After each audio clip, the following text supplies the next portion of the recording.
Hi everyone, welcome back to Wrestling Fun with Father and Son. I'm Father Matt and this is Son. Guy. Worlds collide on Smackdown this week as NXT, Raw and Smackdown go to war with destructive consequences. This is the Out of the Blue Smackdown review.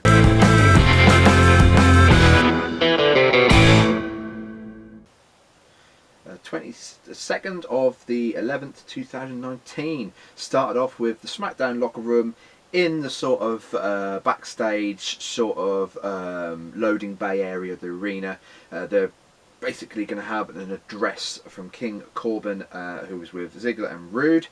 He was about to sort of give them sort of a pep talk, as it were, when Team Smackdown, the rest of Team Smackdown, being Roman Reigns, Gable and Ali, Reigns sort of took over from Corbin and said, I'm going to take the lead on this, let's open the door, let's let them in.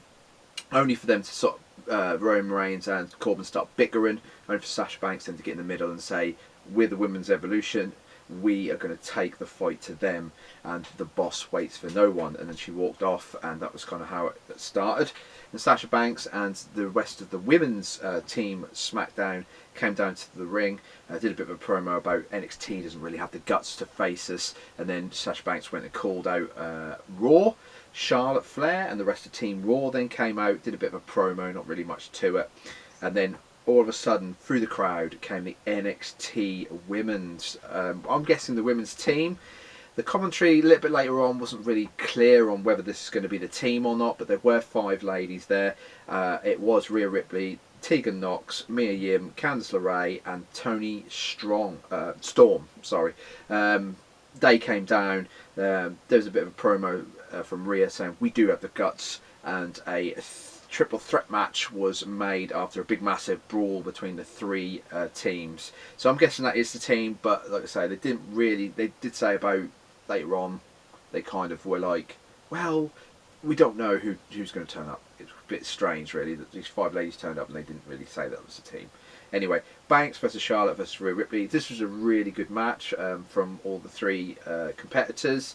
The ending, it was Rhea Ripley who won because of a really unique and I thought a really impressive pin combination. Charlotte Flair got Sasha Banks in the figure 8. All of a sudden, out of nowhere, Rhea Ripley sort of slides underneath her, gets her locked in the shoulders and pins her that way while she's in the figure 8. I thought it was a really unique pin. It was a really, really good, a good sort of end to the match as well. Then NXT sort of, the ladies backed up to the ring, to the ramp, and then Team SmackDown and Team Raw had a big massive brawl again. Then we had Sami Zayn and Shinsuke Nakamura came out and did a promo where Sami Zayn introduced a new Intercontinental title, and I'll give my thoughts and my opinion. It's only my opinion. I don't like the title. I don't think it's very good. I think it looks like a generic title that I could make on WWE 2K20 if it works, that is. Yeah, it looks like a title you could make on a computer game. I didn't like it at all. It's not going to grow on me. I just don't like it. I like the old belt. I like the one before the white belt, but we're going to be stuck with it. Anyway, Shinsuke and Sami Zayn was doing a little bit of a take where they couldn't remember who Roderick Strong's name was because he's not important to them, only for them who to appear. Undisputed Era. Yep, the Undisputed Era appeared. Sami Zayn and Shinsuke Nakamura quickly made an exit at the ring. Then Adam Cole got on the mic to did a promo about War Games, Survivor Series. That in turn brought out the New Day, because obviously the New Day are in that triple threat tag team match against Fish and O'Reilly. And the Viking Raiders. Yep, and the Viking Raiders, that's it. They did a bit of a back and forward, saying what Undisputed Era said, what are the 2 of you going to face the 4 of us? How does that work?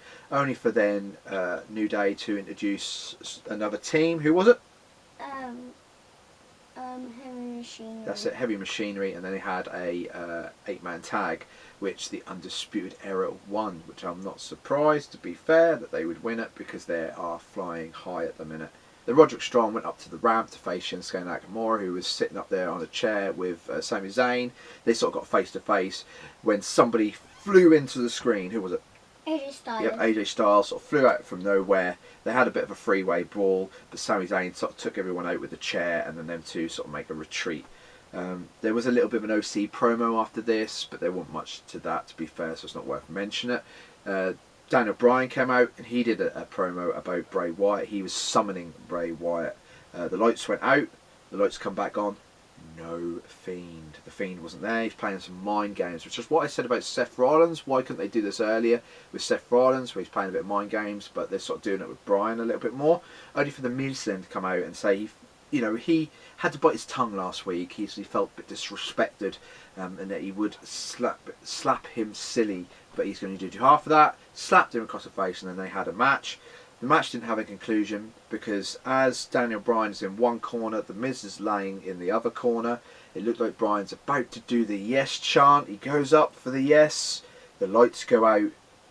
The Miz disappears as the lights come back on. The Miz has disappeared and the Fiend is in the corner where the Miz was. And there was red lights. Yeah, but it was red lights again. I understand that's part of the Fiend's sort of the drama of the Fiend, but that light is just annoying. But anyway, the Fiend ran at Daniel Bryan, mandible claw, and that was how it was finished. So that's one to look forward to. Survivor Series. Shayna Baszler next came out. She called out Bayley because Bayley had called her out earlier in a promo. But from behind, Bayley attacked. They had a bit of a brawl, and that was kind of it. There wasn't much weight to this. I would have hoped to have seen Becky Lynch, but she wasn't there. I thought she would have interfered in this brawl, but to be honest, it was a bit stagnant, that brawl, to be fair. I didn't really like it. And then we got to the main event, which is a bit of a head-scratcher, kind of. Ali, Gable and Reigns versus Ziggler, Corbin and Robert Roode. I don't really understand why they're all sort of fighting each other. They should be a team. They should be united as they're facing everyone else. But I do understand Reigns has had that bit of a sort of rivalry with Corbin, so I can understand why. But it does feel a bit weird in the sort of thread of the actual storyline of they're all supposed to be uniting to face each other. Anyway, the end of the match was Corbin won against Ali with a deep six. Oh my god, his signature move, not his finishing move, Kai, his signature move, the deep six. He didn't even win with the end days. Vince McMahon really likes Corbin. He really does, and this shows it. To the throne, coming out on the throne, to the winning against everyone. He really is high on Corbin, and he now beat Ali clean with a deep six signature move. Amazing. Well, that being said, like I said, does that mean now that Corbin's going to win Survivor Series? Who knows? Anyway, after this, what happened, Kai? Seymour came from the crowd. Yeah, well, there's a little bit more. There's a little bit before that. Corbin got his scepter. He looked like he was going to hit Ali, only for Roman Reigns then to sort of get face to face with Corbin, only for Seth Rollins' music to hit. Through the crowd comes the Raw locker room. They come down I to. think Seth's the captain. Yeah, he is the captain of the team. That is correct, Kai. Yes, they came to ringside, started attacking all the participants in that match. Then, all of a sudden, Braun Strowman's music hits. Braun Strowman comes running down and absolutely annihilates everyone by running around the ring as he does his little train thing. He absolutely destroyed a lot of people. It was quite funny. They had a big, massive brawl, only for them to show backstage the door that they'd opened earlier on had let NXT in. They came in on a Jeep with Road Dogg, Shawn Michaels and Triple H in the Jeep, leading the NXT troops. They all come down to ringside, had a big, massive brawl, and that was how it ended. So, I thought the brawl was a disaster. Why was it a disaster, Kai? Because there was lots of people from the brand. Yeah, there was a lot, yeah, and you got to look at it as everyone was sort of moaning about the wild card when they had that, and this is kind of like the wild card gone mad. The reason it's the wild card because of a Survivor Series. Well, yeah, that is it. Yeah, and I've thought, is this the wild card gone mad? But yeah, that is what it is. Survivor Series, NXT versus Smackdown versus Raw. It is what it is. You have to get the brands sort of colliding, and that's how they did it. The big massive brawl. I thought it was okay brawl. I thought it was a really good brawl. Yeah, I can see what Kai's saying. There was a load of people, so a lot of action to follow, and they kind of couldn't separate it enough. It really didn't separate out. It was just massive people fighting. but that is what it is. It sets it up now for Survivor Series. Tonight, as we're recording this, is War Games. I'm looking forward to that one. I think that's going to be a good one. It's always a good pay-per-view every year. I think it's going to be good. So reactions come tomorrow on Sunday. And then, like I said, Wednesday will be the reactions to Survivor Series and the Raw review. Got to fit that in as well. So it's a busy, busy week, as always, with these pay-per-views. But anyway, if you like this video, please like, comment and subscribe. And let us know what you think of that brawl at the end of the show.